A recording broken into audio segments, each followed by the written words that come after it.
बाबर का जो नाम से आप मस्जिद बना रहे हैं, बाबर क्या आपका बाप है क्या? इंडियन मुस्लिम है, यानी सनातन मुसलमान है।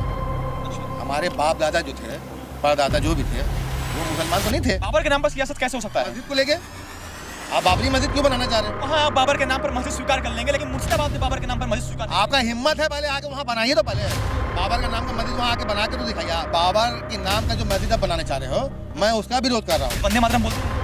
वंदे मातरम भी बोलते हैं, भारत माता की जय भी बोलते हैं, और जय श्री राम भी बोलते हैं, अल्लाह अकबर भी बोलते हैं। कुछ मुसलमान अपने खिलाफ फतवा डालते हैं। फतवा का मतलब होता है तहकीक।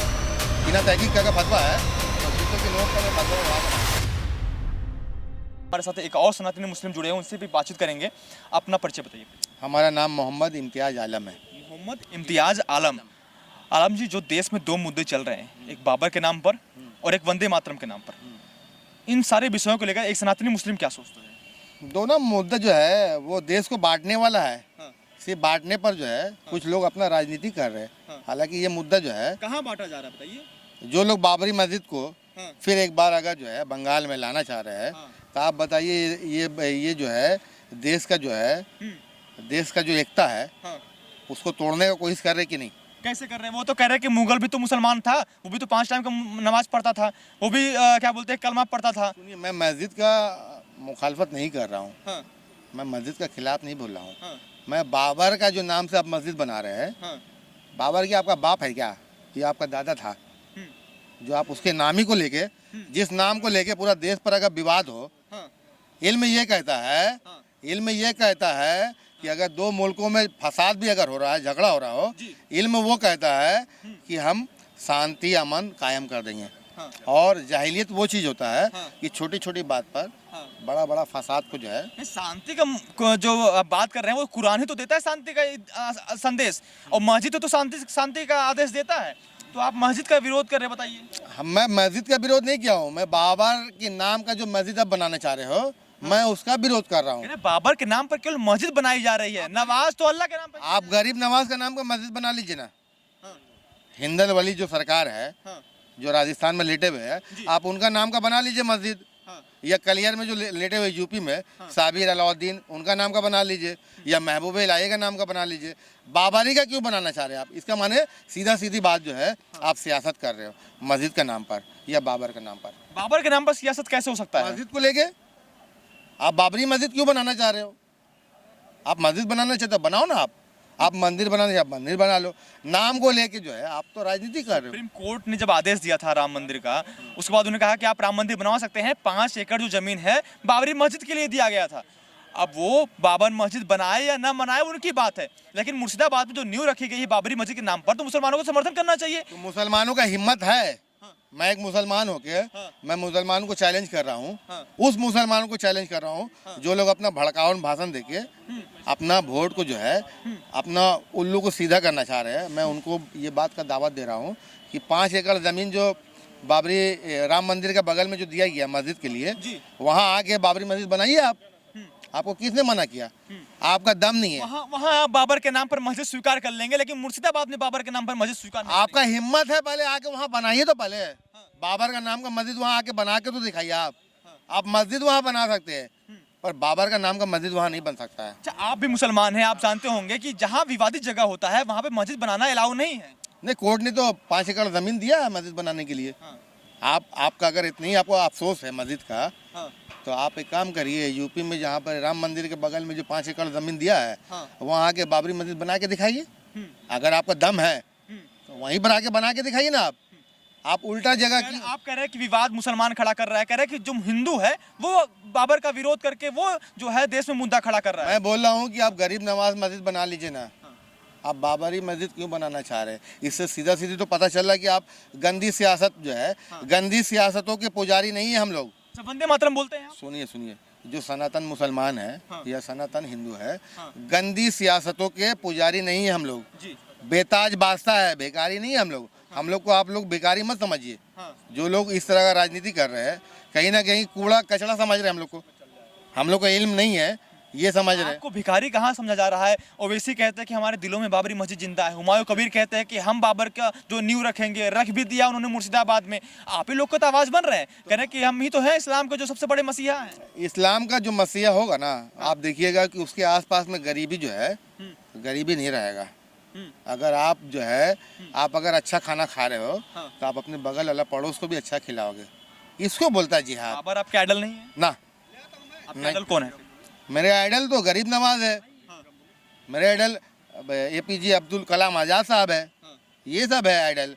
ये सब बाबर पर आइडल नहीं है मेरा। आपका आइडल नहीं है? ना ना ना। अच्छा, वंदे मातरम बोलते हैं आप? हम वंदे मातरम भी बोलते हैं, भारत माता की जय भी बोलते हैं, और जय श्री राम भी बोलते हैं, अल्लाह अकबर भी बोलते हैं। क्या हुआ?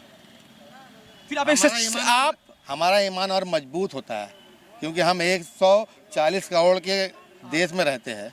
फिर एक आप सच्चे कुरान के हिसाब से आप एक सच्चे मुसलमान नहीं हैं? हम सच्चे मुसलमान हैं। तो हम तो सच्चे मुसलमान हैं। मुसलमान सच्चा वही हो सकता अगर है। आपने जय श्री राम बोला है, इसका मतलब आप कुरान के हिसाब से आप एक काफिर हो गए। अच्छा, किसने कहा? कुरान कहता है। ना ना, कुरान कभी ऐसा कुरान में काफिर लिखा हुआ है नहीं लिखा हुआ? कभी कुरान ऐसा नहीं कहता है। कुरान हमेशा जो है, कुरान देखिए सिचुएशन के तहत अगर कोई आपके ऊपर जुल्म कर रहा है तो आप उसके खिलाफ जुल्म करो। जब आप जुल्म कहा, अगर आपके खिलाफ अगर कोई जुल्म कर रहा है तो आप जिहाद करेंगे। ये जिहाद, ये देखिए मुसलमान से टेररिस्ट से कोई लेना देना नहीं है। ये सब बकवास बात है। ये सब जो लोग का जहनी जो है, जिहाद का मतलब क्या है? जिहाद का मतलब क्या है? वही तो मैं बताया है कि आपके पड़ोस में अगर आपका भाई अगर भूखा है, आप अगर मुर्गा खा रहे हो और उसको दाल भात भी नहीं मिल रहा है, तो आप उसको भी मुर्गा दो, वही तो जिहाद है। अच्छा, हाँ, तो आप कौन जिहाद की बात कर इसका रहे हैं? मतलब जो मौलवी कह रहे हैं कि जब जब देश में जुल्म होगा मुसलमानों के खिलाफ तब तक देश में जिहाद होगा, वो सही कह रहे हैं? वो कुछ मौलवी टेररिस्ट के साथ जुड़े हुए होंगे। उनके पास जो इल्म है वो अपने इल्म से भाग रहे हैं। अच्छा, और हमें तो मालूम है ना कि इस्लाम क्या सिखाता है। इस्लाम यही सिखाता है कि अगर आप मुर्गा खा रहे हो, जिहाद उसी को कहते हैं। अगर हम मुर्गा खा रहे हैं और मेरे बगल में गरीब अगर मेरा भाई जो है भूखा मर रहा है, तो हम भी उसको मुर्गा का एक टुकड़ा उसको दे, यही जिहाद है। अच्छा काम का नाम है जिहाद, बुरा काम का नाम वंदे मातरम कहते हैं, जय श्री राम भी कहते हैं, भारत माता की जय भी बोलते हैं, लेकिन मदनी कह रहे हैं कि जो वंदे मातरम बोलते हैं वो एक मुर्दा कौम है। तो ठेकेदार थोड़ी ना है। मुसलमानों का जो दीन है उसका ठेकेदार थोड़ी ना है। वो ठेका थोड़ी ना लिया हुआ है। वो मजहब पर काम कर रहा है, करने दीजिए उसको।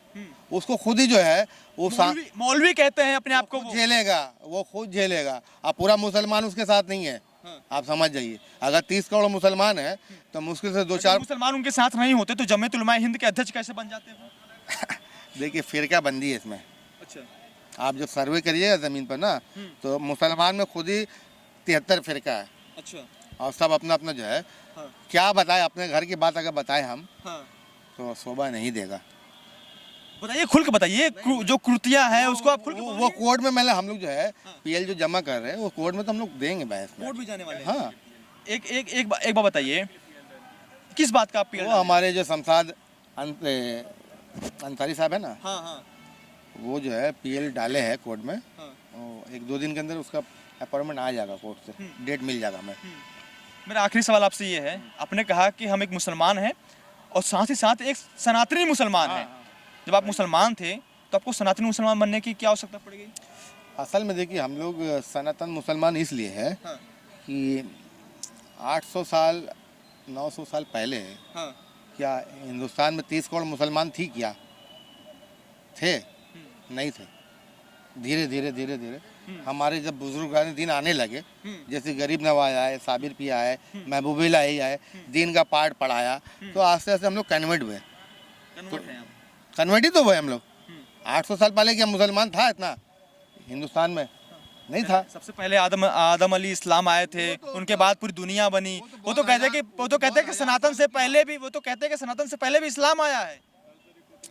देखिए, हम हिंदुस्तान की बात कर रहे हैं और आप दुनिया की बात कर रहे हैं। आपका सवाल ही में जो है डिफरेंस है। आप इंडिया के जब बात बोले, हम इंडियन मुस्लिम है, यानी सनातन मुसलमान है। अच्छा, हमारे बाप दादा जो थे, परदादा जो भी थे, वो मुसलमान तो नहीं थे, वो तो कन्वर्ट होंगे ना, तब ना आज हम मुसलमान हैं। तो ये तो सच्चाई है, इससे कौन मुंह फेरेगा? आप बताइए। ये बहुत बड़ा सच जो है आप जो कबूल कर रहे हैं। हाँ, कबूल करते हैं हम। कुछ मुसलमान आपके खिलाफ फतवा जारी कर देंगे। फतवा का मतलब होता है तहकीक। बिना तहकीक के अगर फतवा है तो जूतों की नोक पर मैं फतवा को उड़ा के मारता हूँ। अच्छा, हाँ, फतवा आप पता कर लो। इल्म में कहता है कि फतवा का बिना तहकीक का फतवा नहीं होता है। तहकीक 3 तरीके से होता है।